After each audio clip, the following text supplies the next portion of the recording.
Let me start with something that might make many of you uncomfortable. Most relationships don't fail because people choose the wrong partner.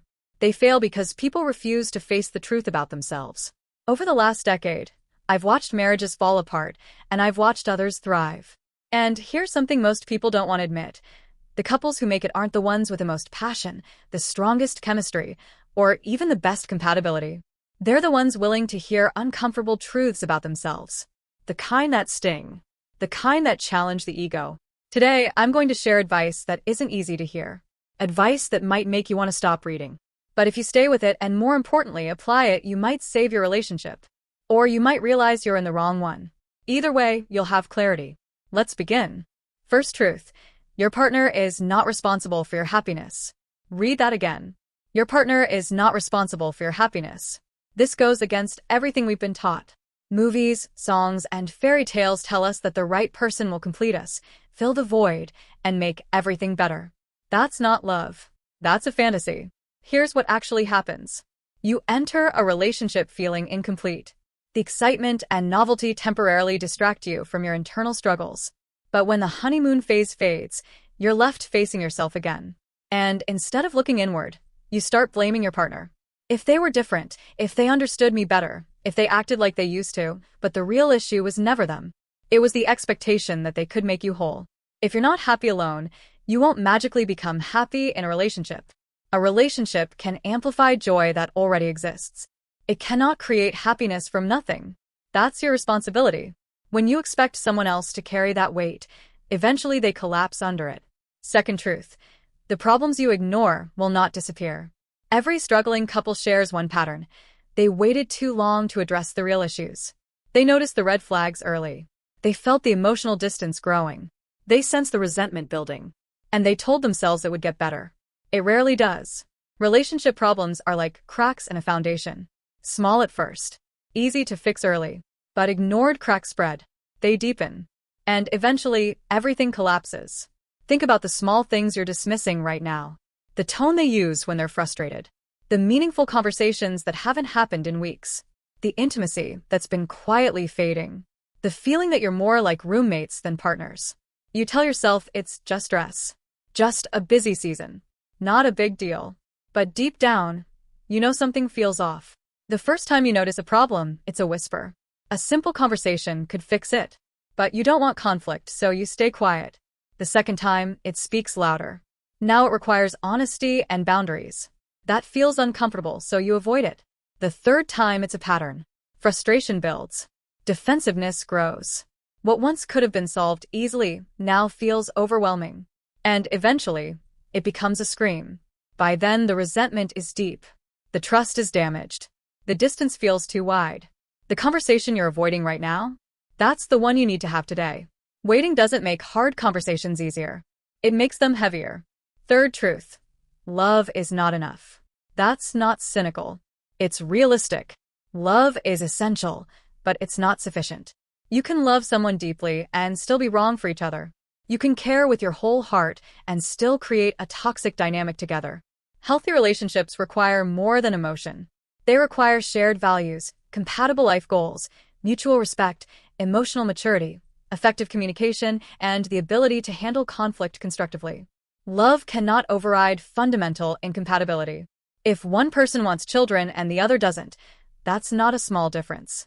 If one values stability above all else while the other craves constant risk and change, that gap doesn't disappear with affection. When you compromise on core needs, resentment grows. Slowly, quietly, but powerfully. And eventually, that resentment erodes the very love you believed would conquer everything. Love can overcome many challenges, but it cannot rewrite someone's core identity. It cannot erase deeply rooted values. If you're hoping love will change someone or make major differences vanish, you're setting yourself up for heartbreak. Fourth truth. In many of your conflicts, you're part of the problem. This is where defensiveness kicks in. It's easy to point fingers. It's harder to look inward. No one is perfect. But if you consistently see yourself as the victim, if you rarely apologize, if you believe you're always the reasonable one, it's worth pausing. Growth begins where ego ends. Conflict is rarely one-sided. Even if you're not fully responsible, you're often contributing in ways you don't notice, through tone, assumptions, unresolved insecurities, or poor communication. Mature love requires self-reflection. It requires the courage to say, maybe I was wrong. It requires the humility to ask, how am I contributing to this pattern? Blame keeps you stuck. Ownership moves you forward. And sometimes the hardest truth isn't about your partner. It's about you. You're lying to yourself. And that lie is quietly destroying your relationship. Here's how I know. Every couple tells the same story during conflict. They describe the same argument, the same fight, the same tension. Yet both are convinced they're the reasonable one. Both believe they're trying harder. Both think, if only the other person would change, everything would be fine. They can't both be right. The truth is, most relationship problems are co-created. You both contribute. You both have patterns that trigger each other. You both carry wounds from the past that show up in the present. You both have blind spots about your own behavior. But admitting that requires humility. It requires looking at your own contribution instead of obsessing over theirs. And many people would rather be right than be happy. There was a time when I approached conflict the same way. Every argument came with a mental list of reasons why I was justified, why my perspective made sense, why the other person was overreacting. I could construct a flawless case proving I was right. And I won every time. You know what that got me? Distance. Because no one wants to live with someone who needs to win every argument. They want a partner who can say, I didn't see it that way. I'm sorry. Everything shifted when I started asking myself one simple question after every conflict. What's my contribution to this? Not who started it. Not who's more wrong. Just what's my part. And if I was honest, I could always find something. Maybe I wasn't clear. Maybe my tone was defensive. Maybe I chose the worst possible moment to bring something up. Maybe I projected my own insecurity. Maybe I dismissed feelings because I felt attacked. When one person takes responsibility, it gives the other permission to do the same. Conflicts become shorter, less explosive, more productive. Here's your challenge. The next time you argue, identify your contribution before you defend yourself. Not after. Before. It changes everything. Fifth truth. Your partner cannot read your mind. This sounds obvious, but behavior says otherwise. One of the most common complaints in relationships is this. They should just know. They should know you're upset. They should know you need affection. They should know you wanted something different.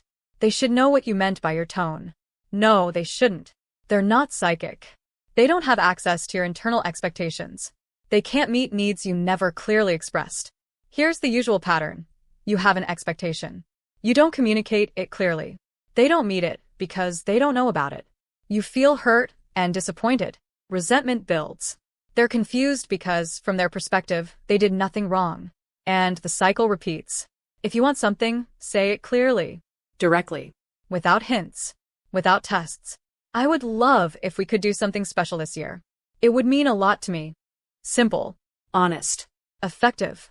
Many people avoid this because they believe, if I have to ask, it doesn't count. That's a trap. Unspoken expectations are silent tests. And when your partner fails a test they didn't know they were taking, you feel justified in your disappointment. Stop testing. Start communicating. Sixth truth. Passion fades, but partnership is a choice. Every relationship begins with intense chemistry. The butterflies. The excitement. The constant connection. It feels electric. And then it settles.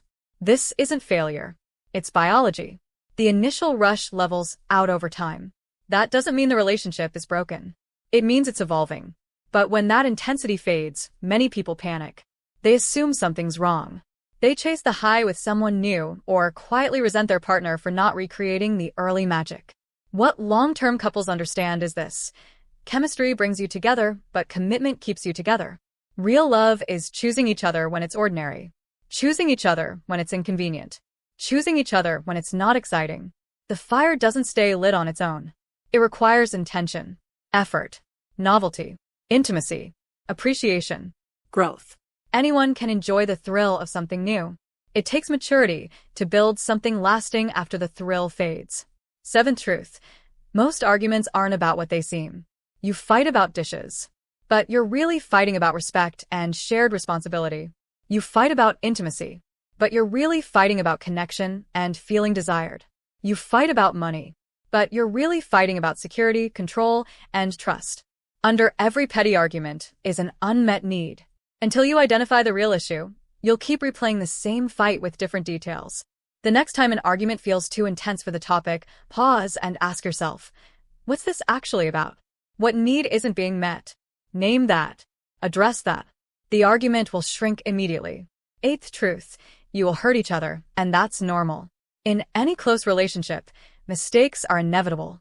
You'll say something careless. You'll be selfish at times. You'll misunderstand each other.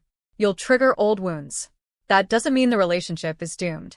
The real question is what happens next. Do you defend and justify? Or do you acknowledge and apologize? Do you keep score? Or do you repair and move forward? Strong relationships aren't built on never hurting each other. They're built on repairing quickly and sincerely. I hurt you. I'm sorry. How can I make it right? No excuses. No but. Just ownership. Address issues early. Don't let them fester. Don't punish each other after resolving them. That's the difference between relationships that slowly collapse under resentment and relationships that grow stronger through repair.